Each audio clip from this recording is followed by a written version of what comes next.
27 বছরের যুবক তরবারি নিয়ে দৌড়ায় আমার রসুলকে জবাই করবে। রহমতের নবীর সামনে যাইয়া চেহারা মুবারক দেখা মাত্র দিলটা নরম হয়ে গেছে। তরবারিটা ফেলে বলেন, ইয়া রাসূলুল্লাহ, বেয়াদবি ক্ষমা করবেন, আমাকে তাড়াতাড়ি কালেমার রশি গলায় পড়ায়া দেন। ওমরের হাত আমার রসুলের হাতে লাগলো, কেমন যেন মোবাইলের চার্জারটা বিদ্যুতের সুইচে লাগাইলেই চার্জ আসতে থাকে। ওমরের হাত আমার রসুলের হাতে লাগছে, তো এমন পাওয়ার, ওমরের পাওয়ার এত বেশি বেড়ে গেল। 27 বছর বয়স।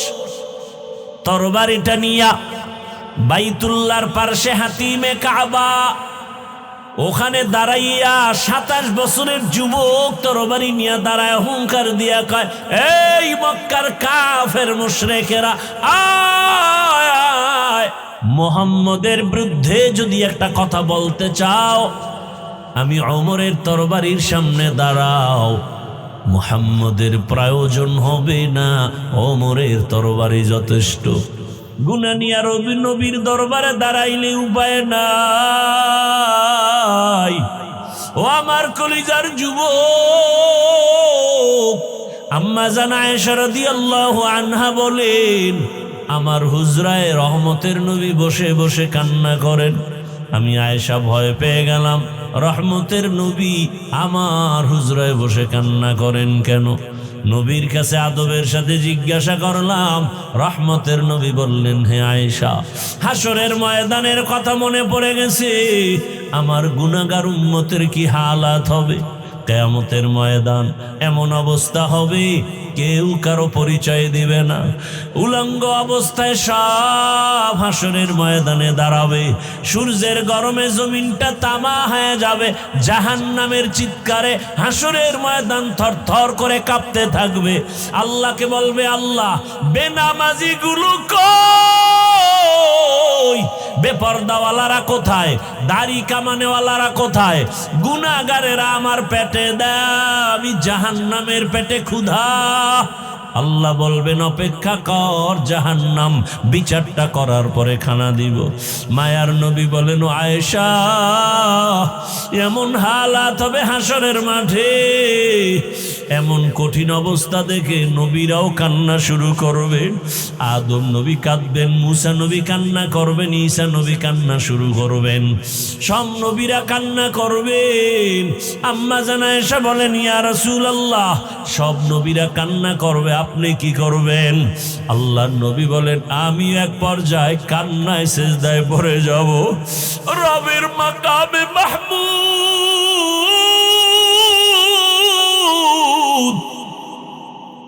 রবের সামনে আমি সিজদায় পড়ে কাঁদব। মুসা নবী কাঁদবেন, নিজের চিন্তা উম্মতের চিন্তা ভুলে যাবেন। ঈসা নবী কাঁদবেন, নিজের চিন্তা উম্মতের ভুলে যাবেন। ইব্রাহিম নবী কাঁদবেন, নিজের জন্য উম্মতের ভুলে যাবেন। মায়ার নবী বলেন, আমি কান্না করে একবারও নিজের কথা বলবো না, আমি বারবার বলবো, আল্লাহ, আমার উম্মত, আমার উম্মত, আমার উম্মত, একটা উম্মত যেন জাহান্নামে না যায়। আমি রহমতের নবী সহ্য করতে পারবো না রে আল্লাহ। আমার আল্লাহ বলবেন, নবী কাঁদবেন না, মাথা উঁচু করে, আর আপনার উম্মতগুলো ধরে ধরে জান্নাতের দিকে নিয়ে যান। আম্মা জান আয়েশা বলেন, আপনি কি করবেন? নবী বলেন, আমি উম্মতগুলো ধরে ধরে জান্নাতের পথের দিকে নিয়ে হাউজে কাউসারের পানি পান করাবো। আম্মা জান বলেন, এত কোটি মানুষের মধ্যে চিনবেন কি করে মুসা নবীর উম্মত, ঈসা নবীর উম্মত, আপনার উম্মত চিনবেন কি করে? মায়ার নবী বলেন, দুনিয়াতে আমার উম্মতেরা যারা ওযু বানাইয়া 5 বেলার নামাজ আদায় করেছে, কিয়ামতের ময়দানে তাদের ওযুর জায়গাগুলো নূরের আলোতে চমকাইতে থাকবে। আমি দেখে দেখে আমার উম্মতগুলো হাউজে কাউসারের কিনারায় নিয়ে যাব। ওই সময় যদি বাবা অজু সারা বেনামাজি হাসরের ময়দানে উঠো, ও বেনামাজি বাবারা, দাড়ি কামানেওয়ালা বাবারা, বেপরদাওয়ালা বাবারা, মা বোনেরা, ও যুবকেরা, জীবনে তো গুনাহ কম করো নাই, আলেম ওলামার কথা মানো নাই, পীরের কথা মানো নাই, ওরে মের বড় মেজাজ গরম করে গুনাহ করেছো, মনের চাহিদা পূরণ করিয়া পার্কে দৌড়াইছো, সারা রাত মোবাইলে গুনাহ করেছো। পায়ে হাত রেখে বলি, আর গুনাহ করিও না বাবা, আল্লাহর কাছে ফিরে আসো, মনে মনে তওবা করো আর ডাকো, হে আল্লাহ, জীবনে তো মনের আশা পুরাইয়া দাড়ি কম কাটলাম না, নামাজ কম সারলাম না, বেপরদায় কম চললাম না, আজকে থেকে তওবা করলাম, কোন দিন মরণ হবে জানা নাই, ঘুমের ভেসানায় মরণের লাশ, পানির মধ্যে গাড়ির নিচে মরণের লাশ, কোন দিন মৌতের বিছানা রেডি হয়ে যাবে বলা যায় না। আল্লাহকে বলো, হে আল্লাহ, আর দাড়ি কাটবো না, নামাজ ছাড়বো না, বেপরদায় চলবো না। বলে দুনিয়ার সবাই আমাদের সামান্য সময়ের জন্য আপন, কিন্তু আসল আপন আমার আল্লাহ। আল্লাহর মতো নিঃস্বার্থ আমার আপন আর কেউ নাই। জমিনের মধ্যে যাদেরকে আমি আপন দেখি সব স্বার্থপর। দুইটা লোক আমি বের করেছিলাম, এদের কোনো স্বার্থ নাই, কিন্তু আমার জন্মভূমিতে তাকায় দেখলাম এদেরও স্বার্থের কোনো শেষ নাই। একজন হলেন আমার মা, আর একজন আমার বাবা, কিন্তু এরাও স্বার্থের পেছনে দৌড়ায়, যে কারণে তাকায় দেখলাম আমার দেশের ভেতরে কত মা কত বাবা স্বার্থের টানে সন্তানের জবাই করেছে। কে ঘটনা শুনেন নাই? শুধু স্বার্থের কারণে মা বাবা সন্তানকে জবাই করে, আবার স্বার্থের টান লাগলেই সন্তান মা বাবাকে জবাই করে। একজন বাবা তার আপন মেয়েটাকে হোটেলের মধ্যে নিয়া রাতের বেলা বলে, আজ রাতে তুমি আমার মেয়ে না, স্ত্রীর সমান হয়ে থাকো। নাউজুবিল্লাহ আসে না?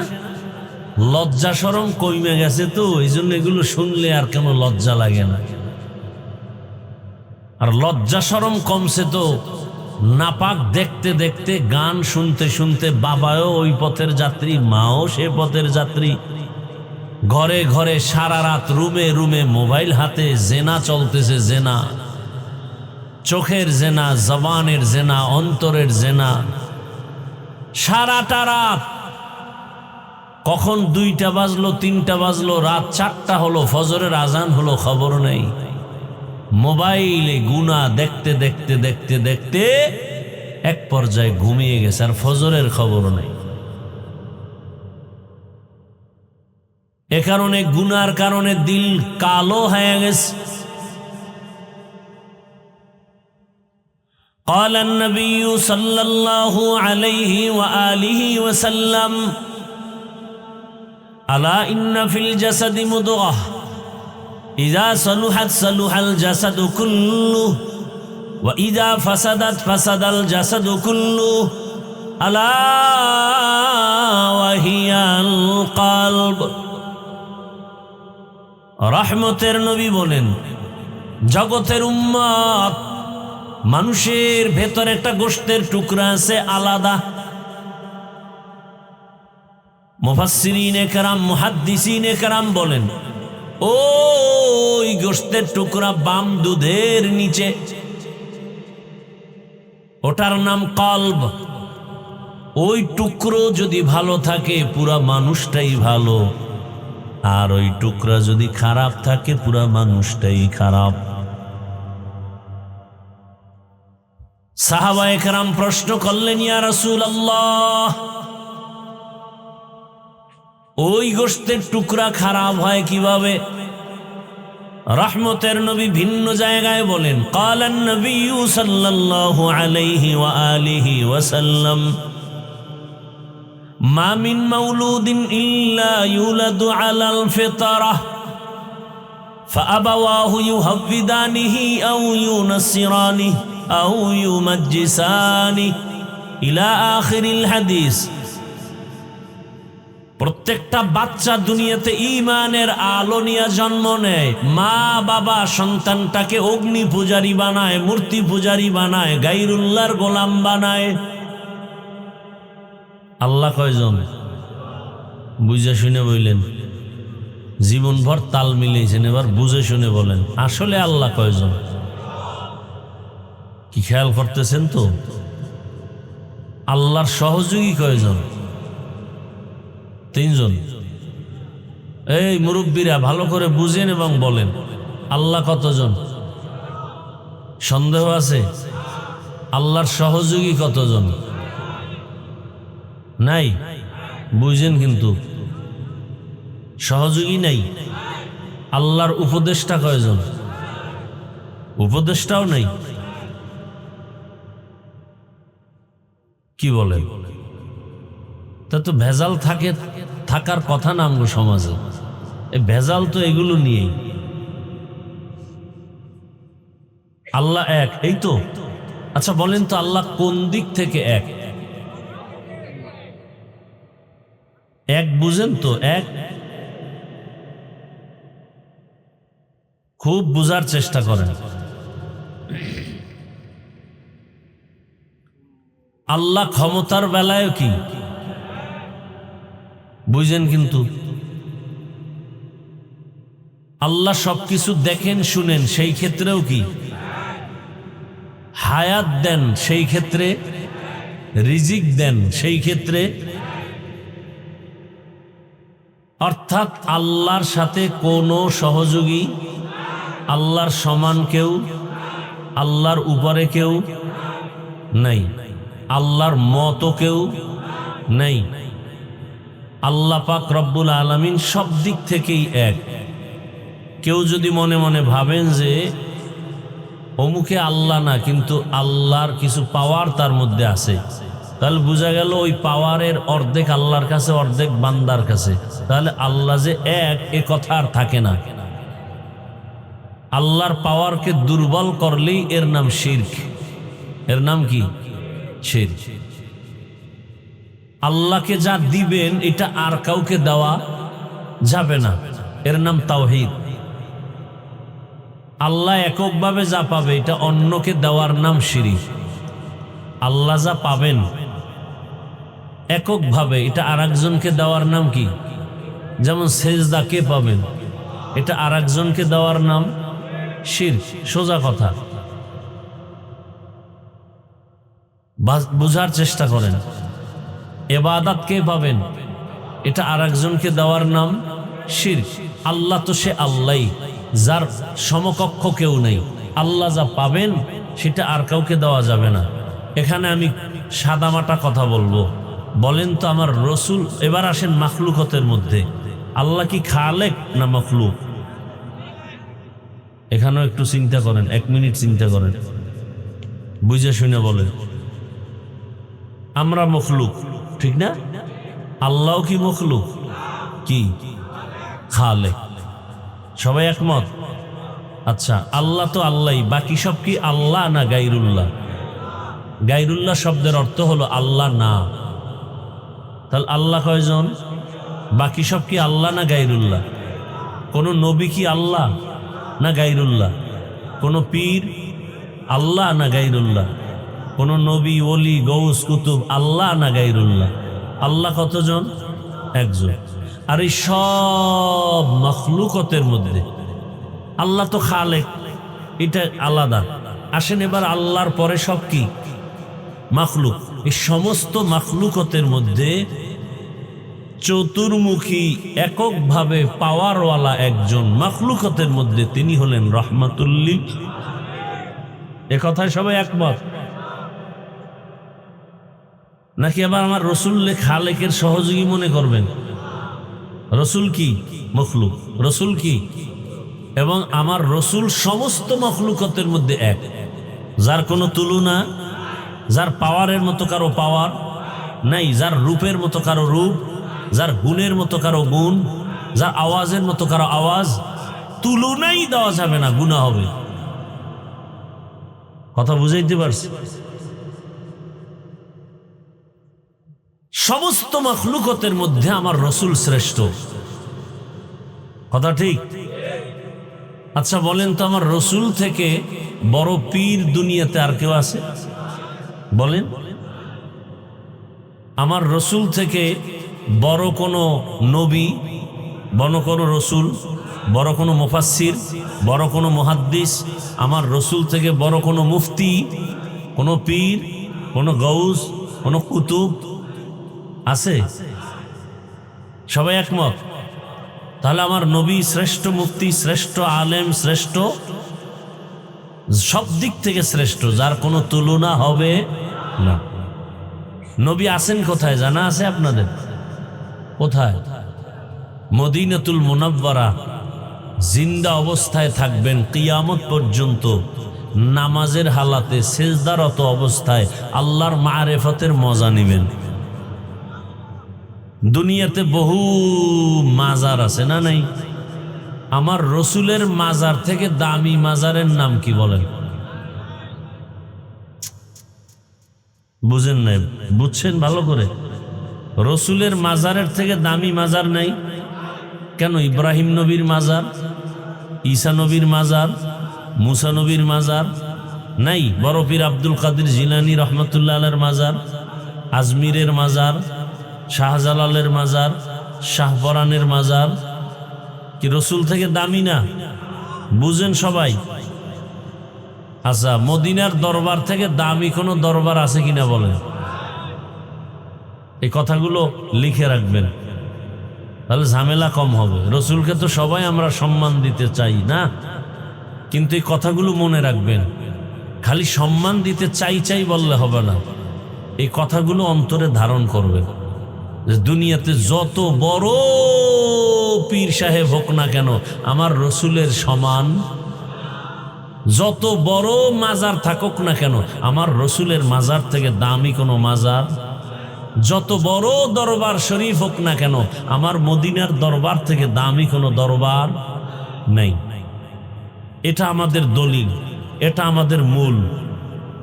আমার রসুলের মাজারে, আমার রসুলের মদিনার দরবারে যা চলবে না, দুনিয়ার আর কোথাও তা চলতে পারে। সহজ হিসাব, কিলাকিলি নাই, ঝগড়া নাই, দলিল নাই, বহাস নাই। এই বহাস কইরা কোনো সমাধান হয় না। হয়েছে এ পর্যন্ত? হয় না। অতএব সহজ কথাগুলো মনে রাখবো। আল্লাহ বুঝার তৌফিক দান করেন। রাগ করতেছেন নি আবার? আমি কিন্তু পীরের মুরিদ, এবং বাংলাদেশে আমি এমন চ্যালেঞ্জ দিয়ে বলি, যারা ওলিয়া উলিয়া বলে মানি না, ওরা কোরআন মানে না, ওরা বুখারী শরীফ মানে না, এরা ভণ্ড। এদেরকে যারা ভণ্ড বলবে না, তারাও ভণ্ড। কথা বুঝতে পারছেন? আল্লাহ। তাহলে দুনিয়ার সবাইকে বেজার করা যাবে, আল্লাহকে বেজার করা যাবে না। এলো হাদিসের তরজমা, ব্যাখ্যা। আসেন আয়াত নিয়ে কিছু কথা বলি। তো আল্লাহকে বেজার করা যাবে না কেন, এটাও কিছু বলছি। যে দুনিয়ার সবাই স্বার্থপর, আমার আল্লাহর কোনো স্বার্থ আছে? আল্লাহ যদি স্বার্থপর হইতেন, তাহলে আমরা যারা বেঈমান তো বাপ, আমরা যারা মুমিন মুসলমান দাবি করি, আল্লাহর দেয়া পানি, আল্লাহর দেয়া বাতাস, চাঁদের আলো, সূর্যের আলো, জমিনের ফসল, গাছের ফল, আল্লাহর দেয়া সব কিছু ভোগ করি। এরপরে আবার আল্লাহর বিরুদ্ধে কথা বলি, আল্লাহর হুকুমের বাহিরে চলি। আমাদের মধ্যে এরকম কেউ নাই? আল্লাহ যদি স্বার্থপর হইতেন, ঘুমের মধ্যে আল্লাহ তাআলা আমাদেরকে সজাগ হওয়ার সুযোগ আর দিতেন না। আল্লাহ তাআলা বলেন, আমি স্বার্থপর না। দুনিয়াওয়ালারা দিতে চায় আবার দেয় না, দিতে গেল মনের মতো দেয় না। আবার যতটুকু দেয় আবার এটার খোটা দিয়া জাল মিটায় দেয়। আর আমার আল্লাহ কেমন? আমার আল্লাহ বলেন দুনিয়াওয়ালারা দেয় দেয় বলে দরজা খুলে আবার লক করে দেয়, মনের মতো দেয় না, যতটুকু দেয় আবার খোটা দেয়। আর আমার আল্লাহ এমন দয়ার মালিক, এত পরিমাণ আল্লাহ দেন, এক সেকেন্ডের জন্য কোনো দরজা বন্ধ রাখেন নাই। বেঈমানেরাও চাইলে পাবা আসো, মুমিনেরাও চাইলে পাইবা, কোনো বাধা নাই। সমুদ্রের মাঝে গিয়া যদি ডাক দাও সেখানে আমার আল্লাহ হাজির। রাতের গভীরে ডাকো, কেউ শুনবে না, কে শুনবেন? নারীরাও ডাকো, আল্লাহ দিবেন হাজির। আল্লাহর দরজা কারো জন্য বন্ধ করেন নাই।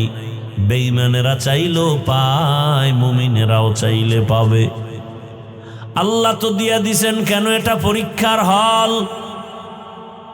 পরীক্ষার হলে যে ভালো লাগবে তারও যেই স্বাধীনতা, যে উল্টা পাল্টা লাগবে তারও সেই স্বাধীনতা।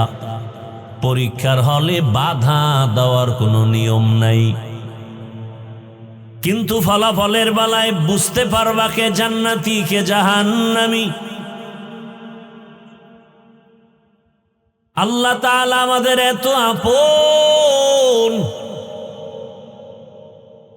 আল্লাহ যদি স্বার্থপর হইতেন একটা বেঈমানকেও এক ঢোক পানিও পান করতে দিতেন না।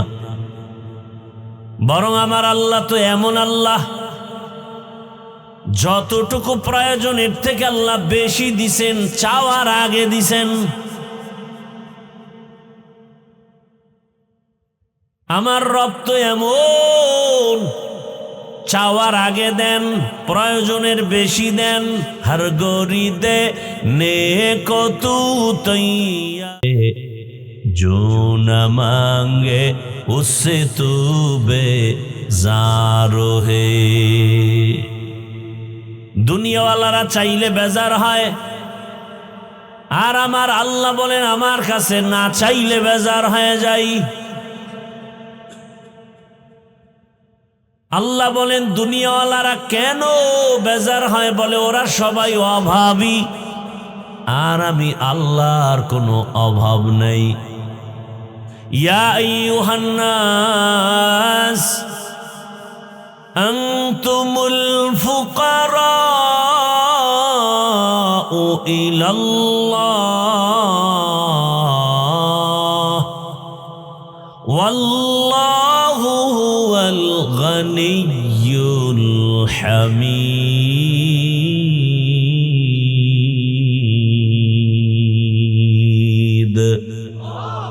गर तवक्कुल मी कुनी हर सुबह शाम मेरा सानद रिस्क तू अजला मकाम जुज़बा हक छी जे मखा अज इंसो जा फजले उआ मस्ते दर जुमला जहा। भाईरा আমার আল্লাহর মতো আপনার কেউ নাই। আল্লাহ আমাদের এত আপন, আল্লাহ আমাদের এত মায়া করেছেন। আমার আব্বা আম্মা এই পরিমাণ মায়া করেন নাই। আল্লাহ আমাকে এত পরিমাণ দিছেন, এই পরিমাণ আমার বাবাও দেন নাই, মাও দেন নাই। আল্লাহ দিয়া খোটাও দেন না, বরং আল্লাহ দিছেন তো মনের মতো, যা দরকার দিছেন আরো দেওয়ার জন্য। আবার আমাদের ডাকে আয়, আরো কি চাও? ফজরের সময় ডাকছে আসো, আসো নাই, আল্লাহ রাগ করেন না। আবার জোহরে ডাকলেন আসো, জোহরে যাও নাই, আবার আসরে ডাকলেন আসো, আসরে যাও নাই, মাগরিবে ডাকছেন আসো। তুমি হাজিরা দাও না, আবার এশায় ডাকলেন আসো। বান্দা এক বেলাও হাজিরায় যখন যায় নাই, আল্লাহ রাগ করেন নাই। আবার আল্লাহ কয় এবার আমি রেডি, তোর কাছে আসতেছি। অতিও গভীর হয় রজনী যখন,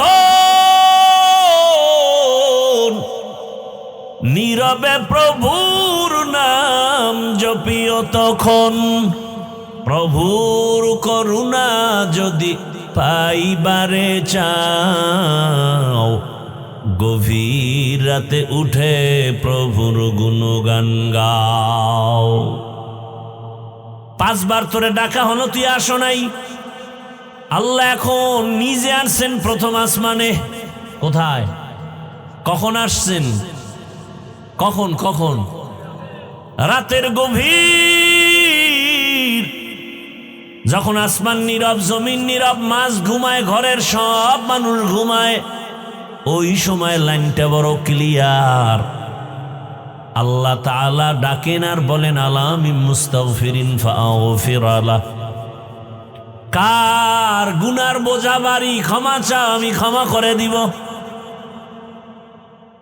এরে নবীর উম্মতের দল, আমাদের কপাল এত ভালো যে আমরা আল্লাহও পেলাম, আমরা একজন রসুলও পেলাম। আল্লাহ আমাদের জন্য দয়াময়, রসুল আমাদের জন্য দয়াময়। কেমন দয়াময় আমার রসুল! অন্য নবীর উম্মতেরা গুনাহ করলে ঘুমের মধ্যে চেহারাটা পাল্টায় যেত।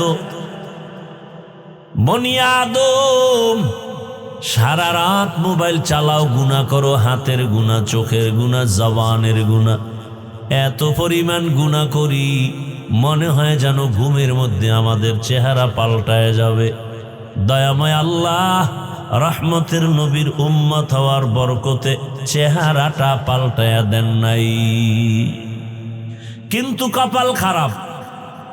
ও আমার যুবক, যেই রসুলের মোহাব্বতের উম্মত হওয়ার কারণে চেহারাটা পাল্টায় দিলেন না, ওই জাতি আজও পর্যন্ত আমার রসুলকে ভালো করে চিনে না। আমার রসুলের যদি চিনতি, দাড়ির মধ্যে অস্ত্র লাগাইতে পারতি না। তুকু যাও সুন্নতে আহমদ কুজা, বা মুহাম্মদ কাইবুয়াদ নিসবত তোরা, মান আহাব্বা সুন্নতি কৌলে রসুল, মজদায়ে কা নামাই হাম কুন কবুল। ওগো নবীর উম্মতেরা,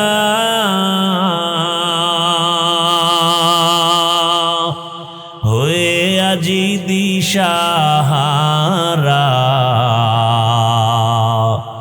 কোরআন হাদিসের চলো যখন যাহা চায় মনে, নবী বিনে কে তরাবে পুলসিরত মিজানে, নবী বিনে কে তরাবে পুলসিরত মিজানে। উম্মতের কান্ডারি নবী,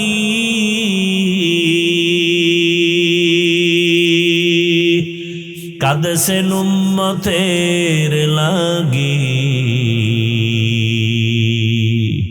এখনো কাঁদেন নবীজি শুয়ে মদিনার পানে,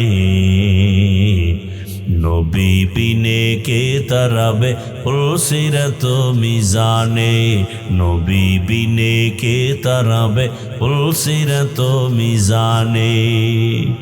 নবী আমার জীবন ভারে,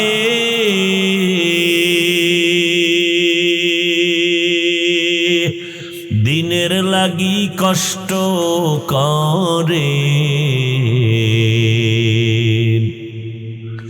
দান দান শহীদ করিলেন উহুদেরই ময়দানে,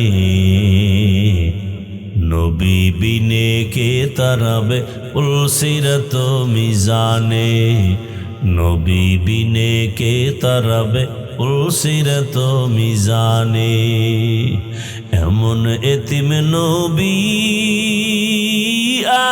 আমার,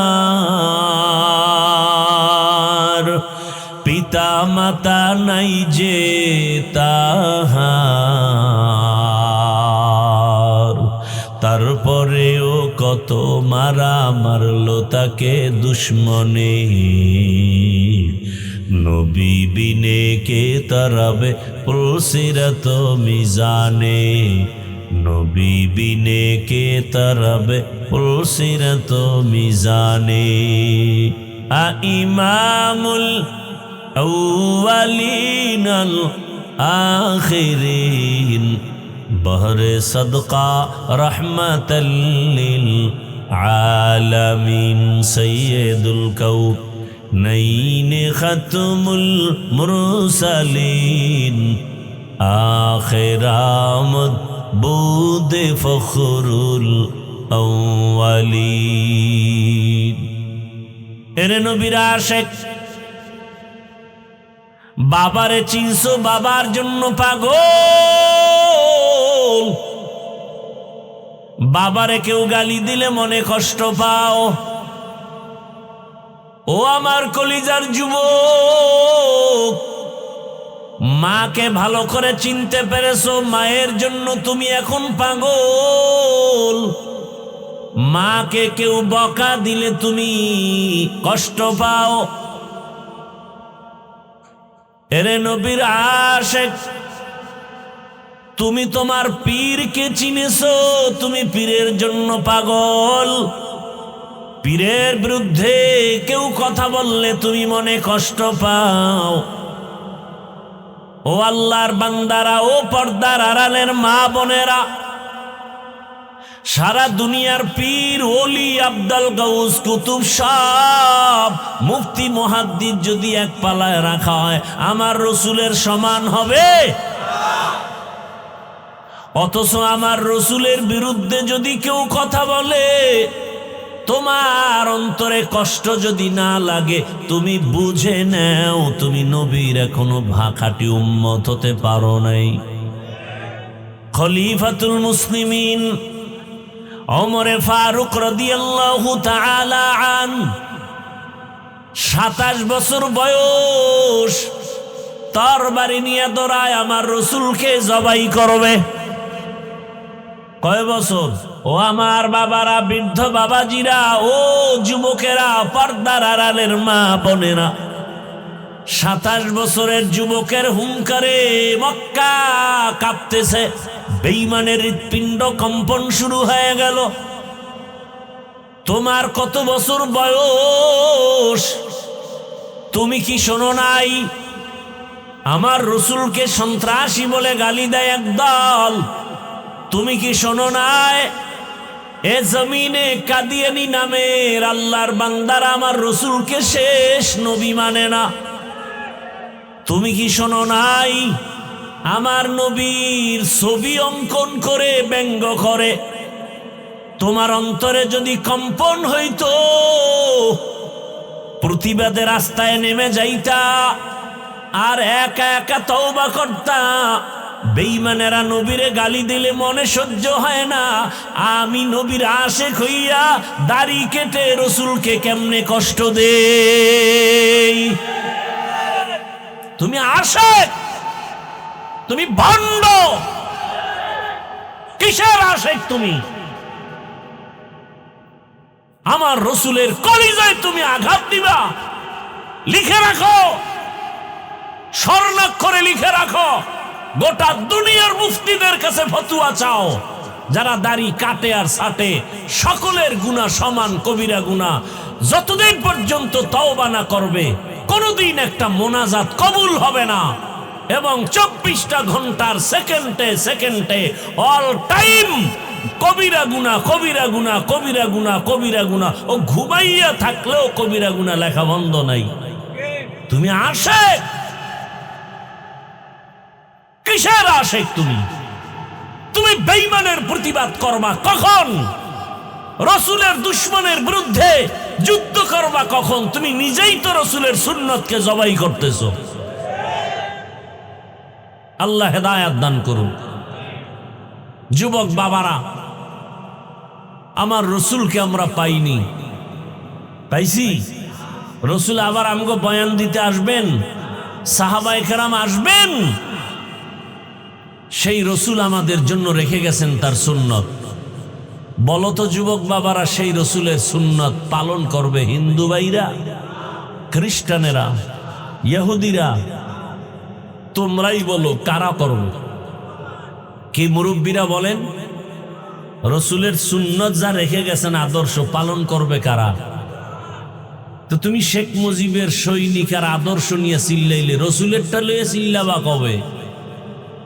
কেউ এরশাদ সাহেবের আদর্শের সৈনিক, কেউ জিয়াউর রহমান সাহেবের আদর্শের সৈনিক, কেউ আব্রাহাম লিঙ্কনের আদর্শের সৈনিক, কেউ শেখ মুজিবুর রহমানের আদর্শের সৈনিক, এরকম স্লোগান হয় না? তো রসুলের আদর্শের সৈনিকের স্লোগান কবে? আল্লাহ হেদায়াত দান করুন। রাগ করতেছেন আমার কথাগুলো কি একটু কোরআন হাদিসের বাইরে যাইতেছে? বুঝার চেষ্টা করেন। আপনি জিয়াউর রহমান সাহেবের আদর্শের স্লোগান দেন, আমার কোনো আপনার সাথে যুদ্ধ নেই। কথা বুঝেন নাই? আমার রসুলেরটা দিবেন না? আপনি একদিন স্লোগান দিয়ে রাস্তায় নামবেন না, আমরা জিয়ার সৈনিক, মুজিব সৈনিক বলে না? তা আপনি একদিন স্লোগানে নামবেন না, আমি রসুলের সৈনিক, আমার রসুলের বিরুদ্ধে যে কথা বলবে কল্লা ফালায় দেব? সেই হিম্মত আসে না, কারণ আপনি নিজেই তো রসুলের দরবারের অপরাধী আসামি। আফসোস, এ কথাগুলো কে বলবে? বলার লোক নাই, শোনার লোক নাই, বিরোধিতা করা লোকের অভাব নাই। এগুলো আজ হয় না, এ আজ এগুলো বলতে চাই না। আমরা মনে করি এগুলো বললে না জানি কে আবার বেজার হবে। আমার রসুলের কথা বলবো না তো কার কথা বলবো? আমার রসুলের আদর্শের কথা উম্মতকে বলবো না তো কার আদর্শের কথা বলবো? কেউ জিয়াউর রহমান সাহেবের আদর্শের কথা বলে, কেউ শেখ মুজিবের আদর্শের কথা বলে, আমি রসুলের আদর্শের গান গাইতেছি। কেউ ডাকে আসো আমরা জিয়ার আদর্শ বাস্তবায়ন করবো, আমরা জিয়ার সৈনিক। কেউ ডাকে আসো আমরা মুজিব সৈনিক, মুজিবের আদর্শ বাস্তবায়ন করব। হাফিজুর রহমান আমি ডাকতেছি, আসো রসুলের আদর্শ বাস্তবায়ন করব, আমরা রসুলের সৈনিক।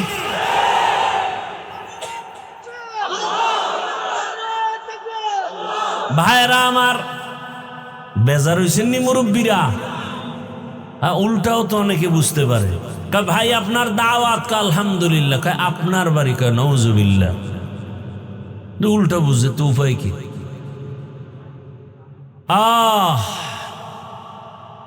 এরে নবীর আশিক, কোথায় নবীর সুন্নত?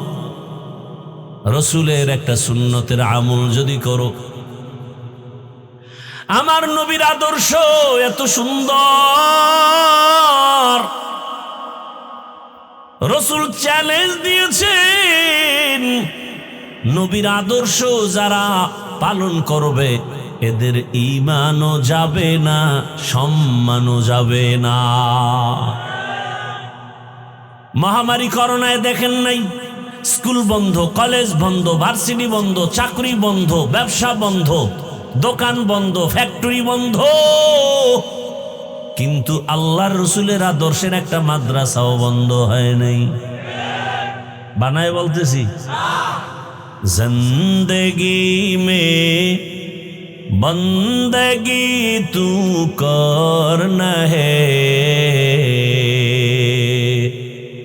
জিন্দেগি মে বন্দগি তু করনা হে, जिंदगी बे बंदगी शर्मिंदा है, जिंदगी बे बंदगी शर्मिंदा है। यहाँ हम सब मुसाफिर, दिल ना लगा, अहले दिल की नजर से रूह करता जा, शाह दौलत सब फकीर गर नेक ने है,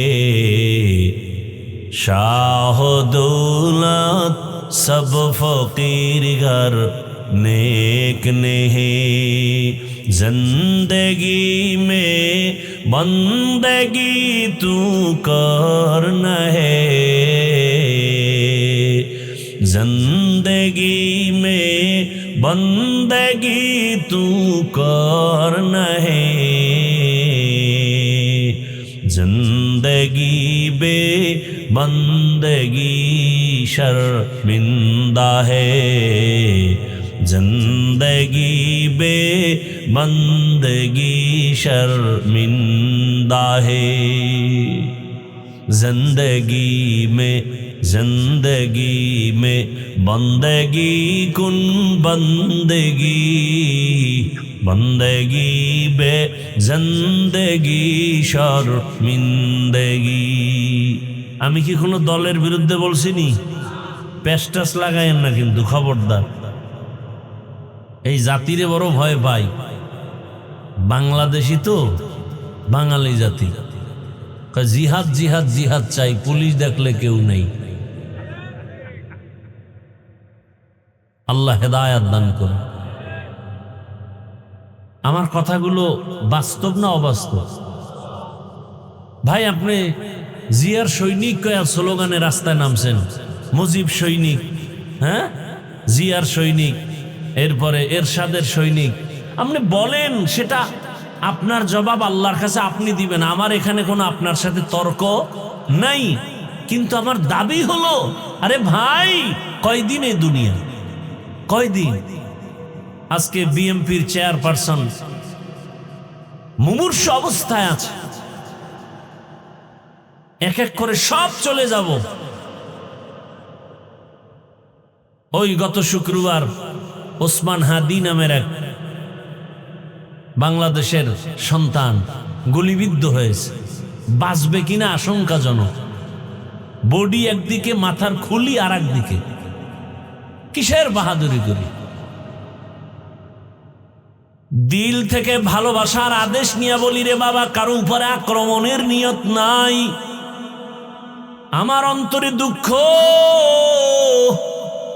তুমি জিয়ার সৈনিক বলে চিৎকার দিয়া জমিনটারে গরম বানায় দিলা। মুজিব সৈনিকের স্লোগান দিয়া জমিনটা গরম করেছ। এরশাদের সৈনিক বলে তুমি জমিনটা গরম করেছ। কোন দিন তুমি একদিন একটু স্লোগান দিয়া রাস্তায় বের হয়ে বলবা, আমি মদিনার সৈনিক, আমি রহমতের নবীর আদর্শের সৈনিক, আমার রসুলের আদর্শ ওই জমিনে বাস্তবায়ন করব। আমার রসুলের আদর্শের বিরোধিতা যারা করবা, যে কেউ হও না কেন, আমি তার সাথে কখনো আপোষ করতে পারবো না। तुको जाओ सुन्नते अहमद को जा, बा मुहम्मद कैबुअद निस्बत तोरा, मन अहब्बा सुन्नती कौले रसूल, मजदाए का नमाई हम कुन कबूल। দুনিয়ার সবাইকে বেজার করা যাবে, কাকে বেজার করা যাবে না? ও আমার কলিজার যুবক, আমি যে বয়ান করতেছি একবারও কিন্তু বলি নাই সবাই আমার মতো হুজুর হয়ে যাও, বলছি? একবারও বলি নাই স্কুল ছেড়ে মাদ্রাসায় যাও, একবারও বলি নাই তুমি তাবলিগে যদি না যাও জাহান্নামে যেতে হবে, পীরের কাছে যদি না যাও জাহান্নামে যেতে হবে, বলি নাই। বরং আমি টাচ করি, যুবক বাবা, আমার দিল চায় তুমি ডাক্তার হও, ইঞ্জিনিয়ার হও, প্রফেসর হও, ওসি হও, ডিসি হও, এসপি হও, তুমি র্যাব, আর্মি, পুলিশ, বিডিআর হও, তুমি চাকরিজীবী হও, ব্যবসায়ী হও, তুমি একজন মেম্বার, চেয়ারম্যান, এমপি হও, তবে দাবি একটা, আমার বেয়াদব হইও না। কি হইও না? লিকুল্লি শাইইন যিনাতুন ফিল ওয়ারা ওয়া যিনাতুল মারই তামামুল আদাবি, আজ খুদা খাহি মে তৌফিক আদব, বে আদব মাহরুম গাশত আজ ফজলে রাও। বেয়াদব হইও না। কথার ব্যাখ্যা কি ভালো করে বুঝো রে বাবা। অনেক যুবক বলতে পারো হাফিজ ভাই ডাক্তার হব, ইঞ্জিনিয়ার হব, বেয়াদব হব না, তার ব্যাখ্যা কি? ভালো করে শুনো, 3 জায়গায় বেয়াদবি করবা না। যদি করো খোদার কসম মরার আগে তুমি ধ্বংস হয়ে যাবে। কয় জায়গা? 1 নম্বরে মা বাবা। মা বাবার সাথে বেয়াদবি করা যাবে না। যদি মা বাবার সাথে খারাপ আচরণ করো, আর মা বাবা যদি নিঃশ্বাস ফেলে বলে আহ, খোদার কসম ধ্বংস শুরু। দ্বিতীয় জায়গা তোমার শিক্ষক। আমি হাফিজুর রহমান এখানে বয়ান করি চট্টগ্রামের এই দেশে, বঙ্গোপসাগর কুয়াকাটা থেকে চলে আসছি। আমার আব্বা আম্মা কলিজা ভরে চোখের পানি আর দোয়া করেছেন, সম্মানের চেয়ার পেয়েছি, কিন্তু আমার মা বাবা আমাকে বয়ান শিখান নাই। আমার ওস্তাদ আমাকে ধরে ধরে বয়ান শিখাইছেন, কোরআন হাদিস শিখাইছেন। অতএব শিক্ষকের সাথেও কখনো বেয়াদবি করা যাবে না। যদি শিক্ষকের সাথে বেয়াদবি করো আর কখনো নিঃশ্বাস ফেলে দে, তোমার ধ্বংস শুরু হয়ে যাবে। 3 নাম্বার জায়গা উলামায়ে কেরাম, পীর মাশায়েখ, আল্লাহ ওয়ালা যারা, এদের সাথে বেয়াদবি করবা না। কারণ এদের একটাই কাজ, জমিনে দুনিয়ার সব আদম সন্তানগুলোকে জান্নাতি মানুষ বানাবেন, আদর্শওয়ালা বানাবেন। এ কারণে স্কুলে পড়ে মাথায় টুপি দিয়া স্কুলে যায়, নামাজ ছাড়ে না। কলেজে পড়ে ছেলেটা নামাজ বাদ দেয় না। রাস্তায় গাড়ি চালায়, তোমার লাইনের কত বাংলা লাইনের যুবক নামাজ ছাড়ে না। মিথ্যা বলছি? তোমার কপালে কার বরদোয়া লাগছে তুমি পারো না কেন? তোমার মতো জেনারেল লাইনের মানুষ র্যাব, আর্মি, পুলিশ, বিডিআর এর চাকরি করে নামাজ পড়ে, বলো তুমি পারো না কেন? তোমার লাইনের যুবক কৃষি কাজ করে নামাজ পড়ে, নদীর মধ্যে মাছ ধরে নামাজ পড়ে, তুমি পারো না কেন রে বাবা?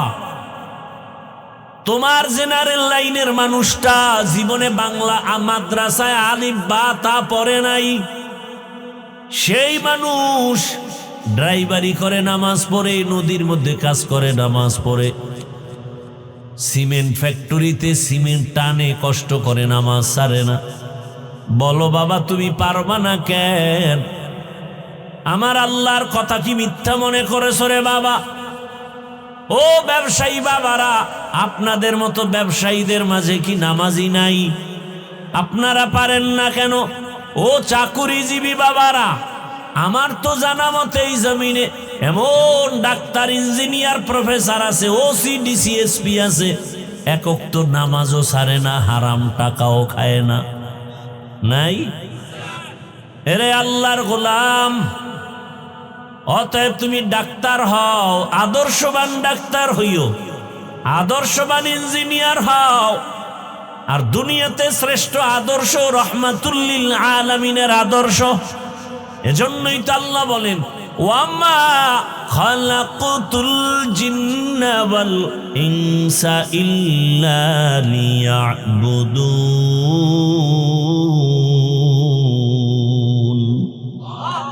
আল্লাহ তাআলা বলেন, এরে নবীর আশিক, আমি তোমাদেরকে দুনিয়াতে বানাইয়া পাঠাইছি একটা কাজের জন্য, আর কোনো কাজ নাই। কাজের নাম ইবাদত। আমরা অনেকে মনে করি জিকির করো, তসবিহ পড়ো, মসজিদে যাও, ইবাদত শেষ হয় না। ইবাদত কি ভালো করে মনে রাখেন, জীবনের প্রতিটি মুহূর্তে আল্লাহর হুকুমকে বাস্তবায়ন করার নাম, মেনে চলার নাম ইবাদত। জীবনের প্রতিটি ক্ষেত্রে কার হুকুম? আল্লাহর হুকুম মেনে চলার নাম, বাস্তবায়ন করার নাম ইবাদত। এই ইবাদত করব কেন? করলে হবে রবের সাথে মোলাকাত। পুরস্কার হিসাবে পাবে তুমি জান্নাত। বলে কোন সিস্টেমে করব? নিয়ম ছাড়া দোকান চলে না, নিয়ম ছাড়া প্রতিষ্ঠান চলে, নিয়ম ছাড়া কোনো কাজ চলে না। ইবাদতটা কোন নিয়মে করবা? একটাই মাত্র নিয়ম, রাহমাতুল লিল আলামিনের আদর্শ। নবীর আদর্শে হাসো, সওয়াব। নবীর আদর্শে কান্না করো, ইবাদত আর সওয়াব। নবীর আদর্শ মেনে ব্যবসা করো, ইবাদত। নবীর আদর্শ মেনে চাকরি করো, ইবাদত। নবীর আদর্শ মেনে তুমি ঘুমাও, ইবাদত। নবীর আদর্শ মেনে বাজারে যাও, ইবাদত। নবীর আদর্শ মেনে তুমি খানা খাও, ইবাদত। নবীর আদর্শ মেনে বাথরুমে যাও, ইবাদত। নবীর আদর্শ বাদ দিয়া নামাজ পড়বা, ইবাদত হবে না। নবীর আদর্শ বাদ দিয়া রোজা রাখবা, ইবাদত হবে না। কথা বুঝেননি কিছু? এবার বুঝেন তো নবীর আদর্শের মূল্য কত।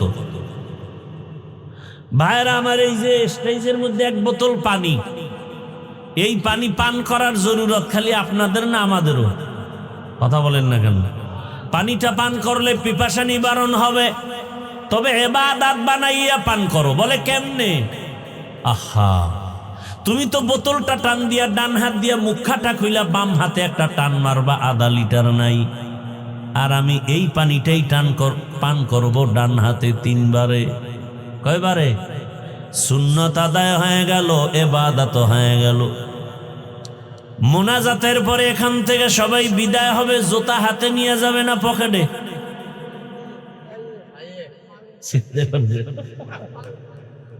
হুশ নাই। জুতা কিতে নিবেন? পায়। রসুলের আদর্শ মতো জুতা পরেন। বলে কেমনে? এই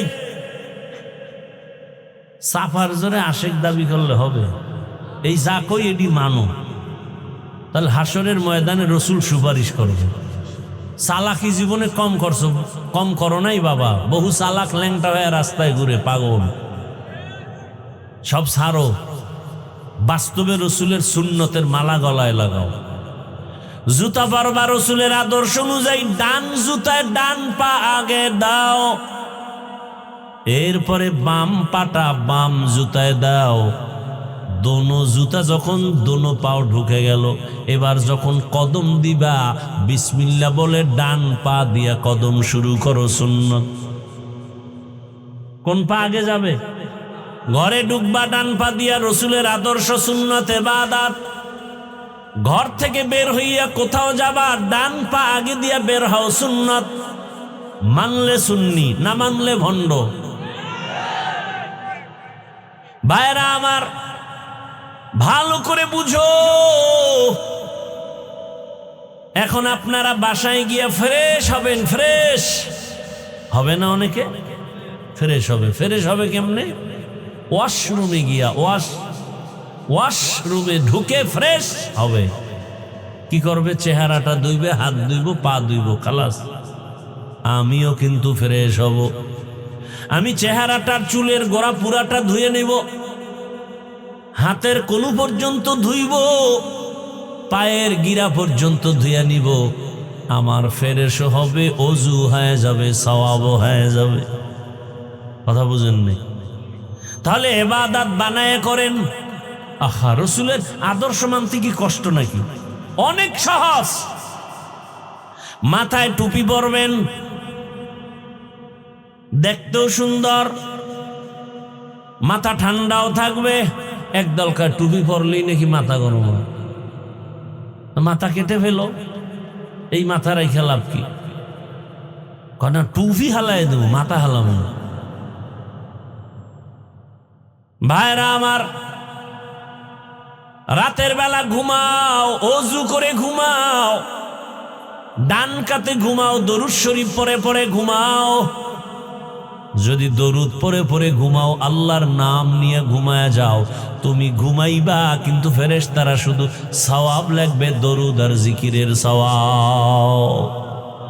একটুখানি নেকের তরে রোজ হাসরের মাঠেতে, বাবা ঘুরবে ছেলের পিছে, ছেলে বাবার আগেতে।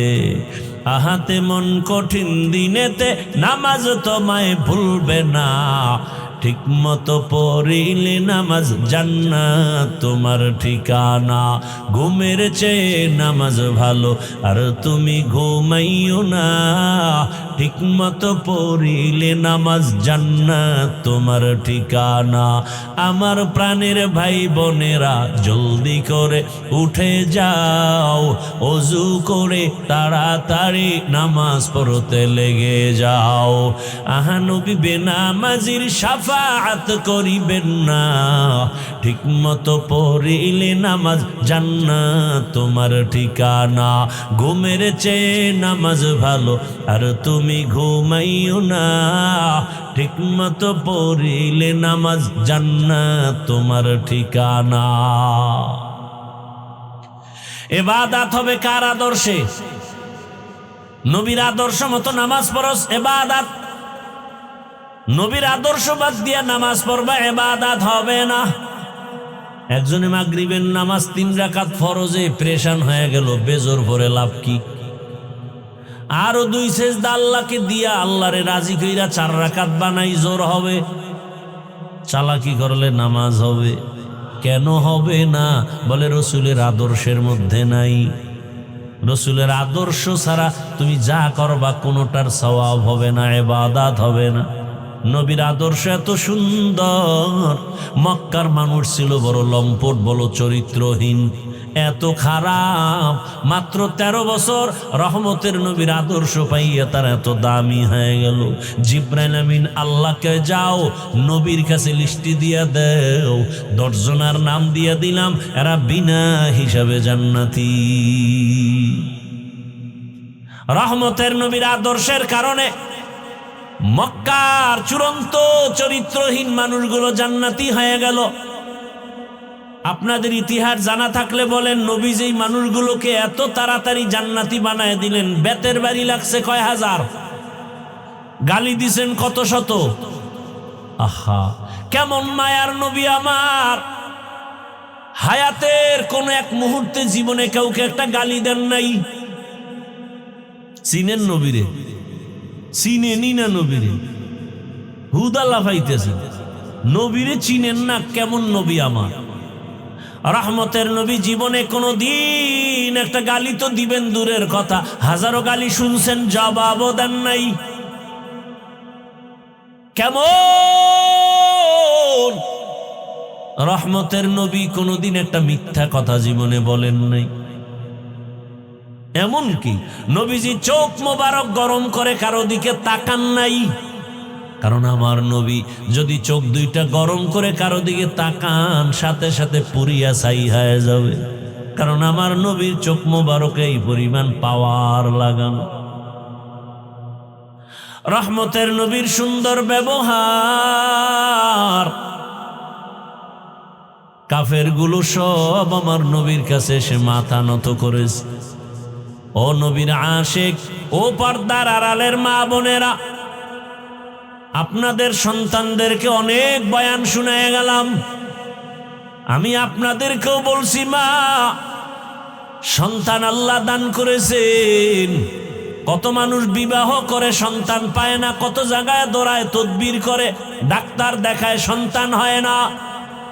আল্লাহ আপনাদের সন্তান দান করেছেন, অনুরোধ করে গেলাম একটা আদর্শ সন্তানের মা হয়ে কবরে যাইয়েন। সন্তানটাকে ডাক্তার বানাবেন বাধা নাই, ইঞ্জিনিয়ার বানাবেন বাধা নাই, তবে আদর্শবান বানাইয়েন। আদর্শবান ডাক্তার হবে, কোরআন পড়বে, রুগী দেখবে, নামাজ পড়বে, মা বাবার জন্য দোয়া করবে। ও আম্মা জান, আর এই আদর্শ সন্তান বানাতে হলে আপনাকে আদর্শওয়ালা হতে হবে আগে। কারণ গাছ ভালো হলে ফল ভালো হয়, মা বাবার আদর্শ ভালো হলে সন্তানের আদর্শ ভালো হয়। এরে আম্মা জান, আপনাদের মায়ের সন্তানই তো এই জমিনে কত বড় বড় ডাক্তার, বড় বড় ইঞ্জিনিয়ার, বড় বড় প্রফেসর, ভালো ভালো প্রফেসর। মায়ের সন্তান, আপনার মতো মায়ের সন্তানই তো এই জমিনের বড় পীর আব্দুল কাদের জিলানী।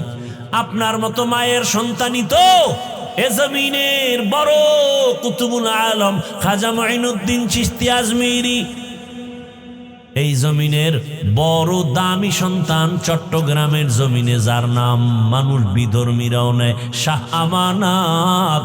আপনার মতো মায়ের সন্তানই তো এত দামি। শাহজালাল শাহপারান আপনাদের মতো মায়ের সন্তান, আপনি পারেন না কেন রে মা? আপনার মতো মা কি এলাকায় নাই? বেপর্দায় চলে না, নামাজ ছাড়ে না, মোবাইলে সময় নষ্ট করে না, স্বামীর মাল হেফাজত করে, এমন মা নাই? ভিন্ন মাকে বলি, ও বোনেরা, আপনারা কেন পারেন না? কেন মার্কেটে দৌড়াইয়া নিজের সৌন্দর্যটাকে নষ্ট করেন? বেগানার নজর লাগাইয়া জীবনটা নষ্ট করেন, শরীরটা নষ্ট করেন? কেন মোবাইলে সময় নষ্ট করে গুনাহ করেন? আপনার সন্তানের উপরের অ্যাকশন যাবে, খবর আছে। আপনার ভবিষ্যৎ সন্তান খারাপ হবে। আপনার চরিত্র যদি ভালো না থাকে, সন্তানের আদর্শ ভালো হবে না রে মা। এখনো সময় আছে, আল্লাহর দরবারে তওবা করেন, মনে মনে ডাকেন আর বলেন, হে মালিক, জীবনে তো গুনাহ কম করি নাই, আমার গুনার খবরে দুনিয়ার কেউ জানে না। ও আল্লাহ, আর গুনাহ করব না রে মাওলা। মা বাবার সাথে বেয়াদবি করব না, শিক্ষকের দোয়া নিয়া, মা বাবার দোয়া নিয়া, ওলামায়ে কেরাম পীর মাশায়েখের পরামর্শ নিয়া, নবীজির সুন্নতের আদর্শ অনুযায়ী জীবন চালাবো, আর গুনাহ করব না। যার অন্তর তৈরি হয়ে গেছে, মুনাফিকি নাই, তওবার নিয়ত থাকলে দুটো হাত আল্লাহকে দেখাইয়া দাও। আয় আল্লাহ, হাতগুলো কবুল করে নেন, তওবা কবুল করে নেন, তওবার উপরে মজবুত হইয়া চলার মতো তৌফিক দান করেন, আমিন। আলহামদুলিল্লাহি রাব্বিল আলামিন, ওয়াসসালাতু ওয়াসসালামু আলা সাইয়্যিদিল আম্বিয়া ওয়াল মুরসালিন ওয়া আলা আলিহি ওয়া আসহাবিহি আজমাইন। ইয়া আরহামার রাহিমিন, ইয়া আরহামার রাহিমিন, ইয়া আরহামার রাহিমিন। রব্বিরহামহুমা কামা রব্বায়ানি সগীরা। আল্লাহুম্মা ইন্নাকা আফুউন কারীম তুহিব্বুল আফওয়া ফা'ফু আন্না।